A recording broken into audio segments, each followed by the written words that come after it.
18. gadsimtā mana dzīve bija paredzama un cēla.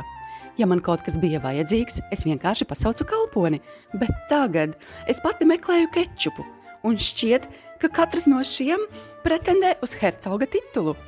Toreiz vīrieši krita pie manām kājām. Tagad viņi krīt alkoholisko dzērienu nodaļā, nevis no kaisles, bet no cenām, lai gan kaisle tur arī ir uz atlaidēm.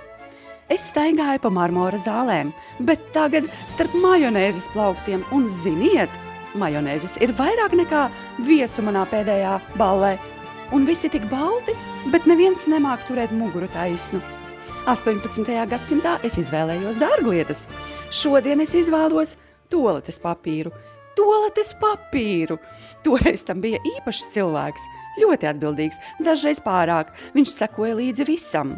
Un lūk šis, to sauc par akciju.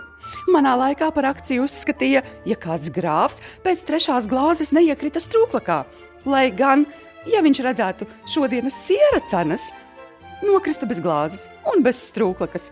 Un vispār, cilvēki ir vispārsteidzošākie. Viņi skrien, steidzas, skatās telefonos. Manā laikā, ja kāds skatījās lejup, tas nozīmēja, ka viņš man paklanās. Tagad viņš vienkārši meklē atlaidi. Bet nekas. Esmu rozā lēdija. Es pārdzīvoju galma intrigas, pārdzīvošu arī šo lielveikalu. Lai gan pēc sadzīves ķīmijas nodaļas man vajadzīga glāze vīna un vēlams no 18. gadsimta.